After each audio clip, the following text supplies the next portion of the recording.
Hello student, my self Abhishek Kumar Gupta.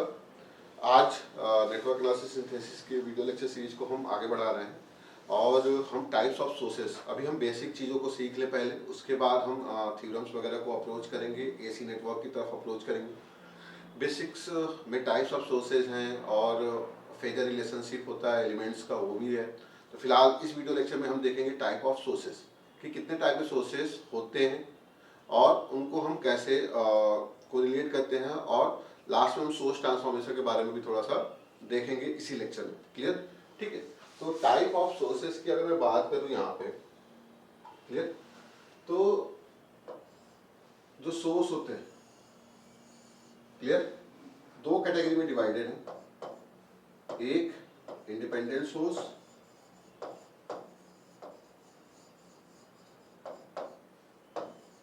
and the second one is the dependent source. Clear?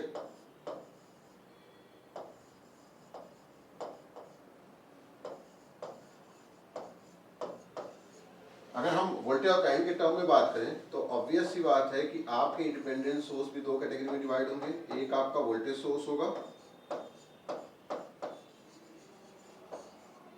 And the second one is the current source.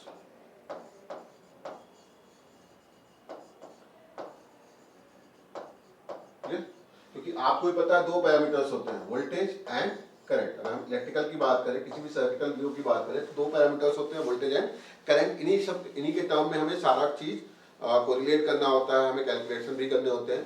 तो जो आपके पास source available होगा, या तो वो voltage source होगा या फिर वो करंट सोर्स हो। क्लियर? तो इंडिपेंडेंट सोर्स आपके ऐसे होते हैं, इसको हम रिप्रेजेंट कैसे करते हैं? क्लियर? जैसे आपका सिंपल वोल्टेज सोर्स है, ठीक है, तो अगर आपका डीसी वोल्टेज सोर्स है,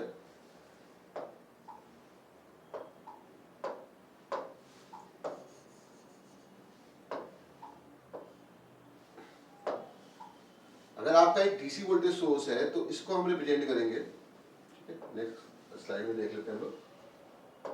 अभी हम इंडिपेंडेंट सोर्स के बारे में ही देख रहे हैं, ठीक है, इंडिपेंडेंट सोर्स।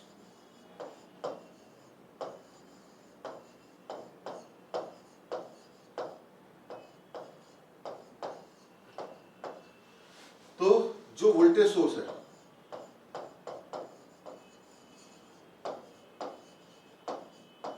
वोल्टेज का मतलब पोलैरिटी के टर्म में रिप्रेजेंटेशन होता है। तो जो वोल्टेज सोर्स है उसको जो हम रिप्रेजेंट करते हैं, वो रिप्रेजेंट करते हैं प्लस माइनस इस टर्म में। यानी हम एक सर्कल बनाएंगे और उसमें पोलैरिटी डिसाइड कर देंगे प्लस माइनस का। ये आपका डीसी वोल्टेज सोर्स के लिए रिप्रेजेंटेशन हो जाता है। क्लियर? अगर आपको यही एसी के लिए करना है तो एसी के लिए ये रिप्रेजेंटेशन होता है। क्लियर? ठीक है, ये आपका वोल्टेज सोर्स हो जाता है। अगर आपको पोलैरिटी डिसाइड करनी है तो आप एरो के डायरेक्शन में भी डिसाइड कर सकते हैं, आप प्लस माइनस पोलैरिटी भी डिसाइड कर सकते हैं। ये आपका अल्टरनेटिंग वोल्टेज सोर्स का रिप्रेजेंटेशन होता है। क्लियर? यानी ये आपका एसी के लिए हो। क्लियर? अगर हम करंट सोर्स की बात करें, करंट सोर्स में चूंकि हम केवल डायरेक्शन दिखाते हैं तो वहां पे तो अलग अलग तरीके से एसी और डीसी को रिप्रेजेंट करने की जरूरत भी नहीं है। क्लियर? वहां पे हम सिंपली एक सर्कल और केवल करंट का डायरेक्शन, ये आपका अल्टरनेटिंग भी हो सकता है और ये आपका डीसी भी हो सकता है, एसी और डीसी दोनों केस में। क्लियर? लेकिन जब हमें सर्किट को सॉल्व करना होता है तो जनरली अगर आपका एसी सर्किट है तो हमें साइनसोइडल उसको बनाकर रिप्रेजेंट करना होता है। अदरवाइज प्लस माइनस भी दिया हुआ है तो भी आप उसको कर सकते हैं। But in case of DC आप पॉजिटिव और निगेटिव पोलैरिटी शो करेंगे, क्योंकि डीसी वैल्यू को रिप्रेजेंट करेगा। अल्टरनेटिंग वैल्यू है तो आपको साइनसोइडल रिप्रेजेंटेशन उसमें देना होता है। क्लियर? तो ये आपके क्या होते हैं? Independent sources. क्लियर? और इंडिपेंडेंट सोर्स से दो तरीके के होते हैं, वोल्टेज सोर्स और करंट सोर्स। क्लियर? अब हम बात करने जा रहे हैं डिपेंडेंट सोर्स की। क्लियर? हम बात करने जा रहे हैं डिपेंडेंट सोर्स की।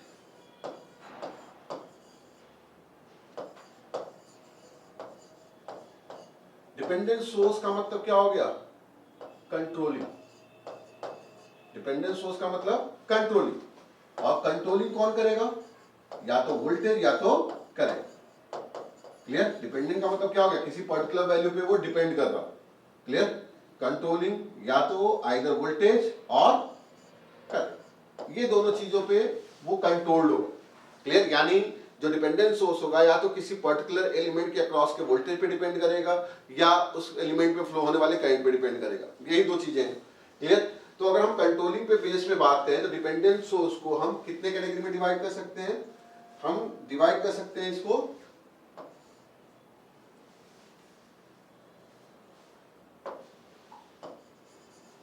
दो कैटेगरी में। क्लियर? या तो आपका जो वोल्टेज सोर्स है वोल्टेज कंट्रोल्ड होगा, सॉरी जो भी आपका डिपेंडेंट सोर्स है या तो वो वोल्टेज कंट्रोल होगा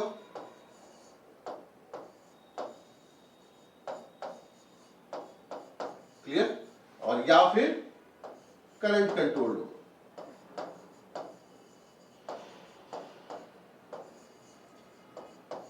ऑब्वियस सी बात है कि कंट्रोलिंग इन्हीं दो टर्मिनोलॉजी में हो सकती है, या तो वोल्टेज कंट्रोल हो जाए या फिर करंट कंट्रोल हो जाए। अगर वोल्टेज कंट्रोल होगा तो वोल्टेज कंट्रोल में भी क्या होगा, दो तरह के सोर्स आएंगे, एक आपका वोल्टेज सोर्स आएगा क्लियर, और एक आपका करंट सोर्स आएगा क्लियर। तो हम इसे क्या कहेंगे, वोल्टेज कंट्रोल्ड वोल्टेज सोर्स, यानी अगर हम शॉर्ट फॉर्म में लिखें तो हम इसको लिखेंगे VC VS, voltage controlled voltage source, और इसको हम क्या लिखेंगे, वोल्टेज कंट्रोल्ड करंट सोर्स यानी वीसी सीएस। सिमिलरली आप करंट कंट्रोल्ड है तो ऑब्वियस सी बात है ये भी दो कैटेगरी में डिवाइड होगा। आपका एक वोल्टेज सोर्स होना है और दूसरा आपका करंट सोर्स होना है।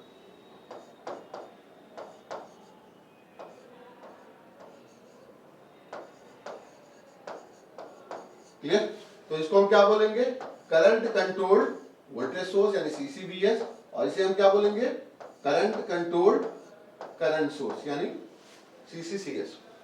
क्लियर? तो ये चार कैटेगरी में आपके जो डिपेंडेंट सोर्स होते हैं वो डिवाइड होते हैं। डिपेंडेंट सोर्स को हम हमेशा एक रेक्टेंगुलर बॉक्स से रिप्रेजेंट करते हैं। जैसे आपने क्या देखा था कि आपने जो इंडिपेंडेंट सोर्स को रिप्रेजेंट किया था वो किससे रिप्रेजेंट किया था, एक सर्कल से। क्लियर? ठीक है। और इस केस में आप इसको कैसे रिप्रेजेंट करेंगे, एक रेक्टेंगुलर बॉक्स से रिप्रेजेंट करेंगे। यानी अगर मुझे ड्रॉ करना है, ठीक है, वोल्टेज कंट्रोल वोल्टेज सोर्स, तो ये क्या होगा, आप इसको ऐसे ड्रॉ करोगे, यहां पे आप पोलैरिटी प्रोवाइड करोगे। क्लियर? ऑब्वियस सी बात है कि ये वोल्टेज कंट्रोल्ड है तो ये समथिंग अल्फा इनटू किसी एलिमेंट के अक्रॉस वोल्टेज के प्रोपोर्शनल होगा, यानी किसी एलिमेंट के अक्रॉस जो भी वोल्टेज होगा उस पर वो डिपेंडेंट हो जाए। क्लियर? सिमिलरली अगर आपको वोल्टेज कंट्रोल करंट सोर्स को रिप्रेजेंट करना है, रेक्टेंगुलर बॉक्स बनाया हमने, करंट सोर्स का मतलब करंट का डायरेक्शन दिखाना, और ये भी समथिंग क्या होगा, समथिंग बीटा वी। ये भी क्या हो रहा है, किसी पर्टिकुलर अक्रॉस एलिमेंट के अक्रॉस जो भी वोल्टेज है उस पर डिपेंडेंट है, तो इसलिए बीटा वी हो गया, लेकिन है क्या, ये करंट सोर्स। ये क्लियर है चीज? ठीक है। सिमिलरली अगर आपका करंट कंट्रोल्ड वोल्टेज सोर्स है तो आप प्लस माइनस पोलैरिटी, और ये भी क्या हो जाएगा, समथिंग अल्फा इनटू आई, यानी क्या हो रहा है, किसी पर्टिकुलर एलिमेंट में फ्लो होने वाले करंट पे ये डिपेंडेंट है, और ये क्या है, प्लस माइनस पोलैरिटी, ये शो कर रहा है कि एक वोल्टेज सोर्स है। क्लियर? करंट सोर्स के केस में क्या हो जाएगा, ऑब्वियस सी बात है करंट का डायरेक्शन हम देंगे और ये समथिंग बीटा आई होगा, क्योंकि ये भी क्या होगा, एक करंट पे डिपेंडेंट। क्लियर? तो इस तरह से आपके क्या है, जो सोर्सेस हैं डिवाइडेड है इंडिपेंडेंट एंड डिपेंडेंट के टर्म में। डिपेंडेंसी जो होती है वो कंट्रोलिंग पे होती है, यानी वो करंट पे डिपेंडेंट है या वोल्टेज पे डिपेंडेंट है उस पे डिसाइड होता है। क्लियर? तो हम एक तरह से क्या कर सकते हैं, डिपेंडेंट सोर्स को इन चार कैटेगरी में डिवाइड कर सकते हैं। ये चार कैटेगरी आपको दिख ही रहा है। क्लियर? इन चार कैटेगरी में हम डिवाइड कर सकते हैं, voltage control voltage source, voltage control current source, current control voltage source, current control current source. Clear? तो मेरे ख्याल से आपको क्लियर हुआ होगा कि क्या होते हैं सोर्सेस। क्लियर? ठीक है। अब हम बात करने जा रहे हैं यहाँ पे सोर्स ट्रांसफॉर्मेशन की। सोर्स ट्रांसफॉर्मेशन,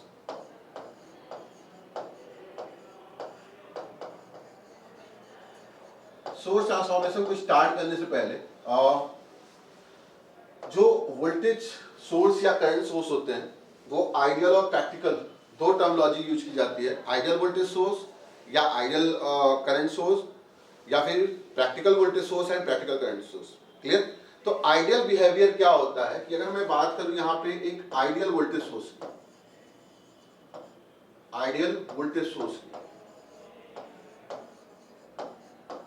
तो आइडियल वोल्टेज सोर्स का मतलब सिंपल हो जाता है कि आपका जो उसका इंटरनल रेजिस्टेंस या इंटरनल इंपीडेंस होगा उसकी वैल्यू क्या होगी। प्रैक्टिकल वोल्टेज सोर्स को हम इससे रिप्रेजेंट करते हैं। क्लियर, आपका ये वोल्टेज सोर्स हो गया और उसके सीरीज में उसका इंटरनल इंपीडेंस आ जाएगा, ये आपका इंटरनल इंपीडेंस होता है Zin। क्लियर, तो अगर इंटरनल इंपीडेंस की वैल्यू जीरो हो जाए, यानी Zin की वैल्यू क्या हो जाए, जीरो हो जाए, तो इस कंडीशन में इस सोर्स को हम बोलेंगे आइडियल वोल्टेज सोर्स। सिंपल, ये क्या हो जाएगा, आइडियल वोल्टेज सोर्स होगा, क्योंकि इसका इंटरनल इंपीडेंस क्या है, जीरो है। तो आइडियल वोल्टेज सोर्स के केस में इंटरनल इंपीडेंस क्या होता है, जीरो। और प्रैक्टिकल वोल्टेज सोर्स में क्या होगा, ऑब्वियस सी बात है कि आपका वोल्टेज होना है और उसके सीरीज में उसका इंटरनल इंपीडेंस आ जाएगा। ये जो रिप्रेजेंटेशन है किसके लिए है, प्रैक्टिकल वोल्टेज सोर्स के।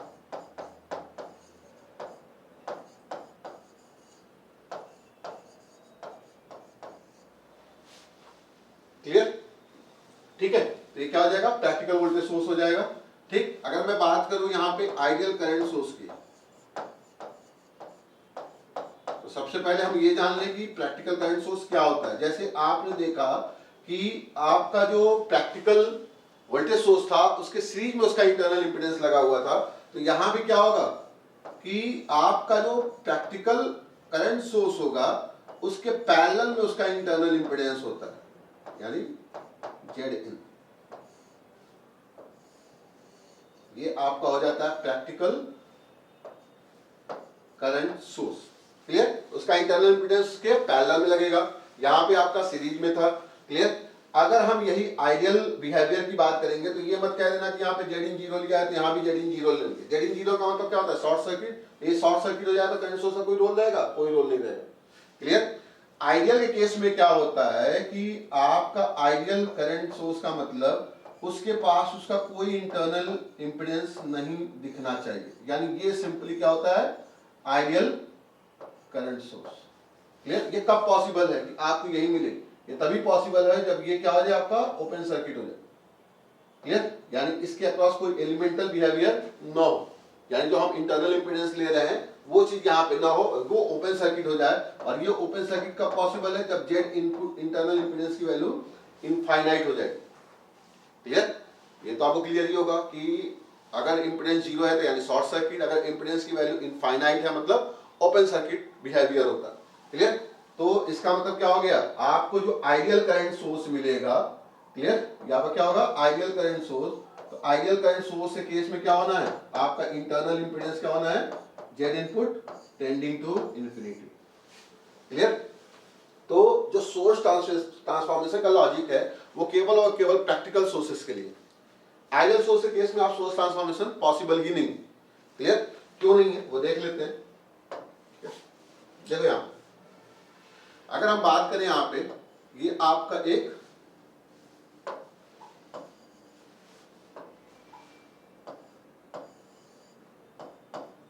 आपका एक प्रैक्टिकल वोल्टेज सोर्स है जिसके सीरीज में इसका इंटरनल इंपीडेंस Z इनपुट।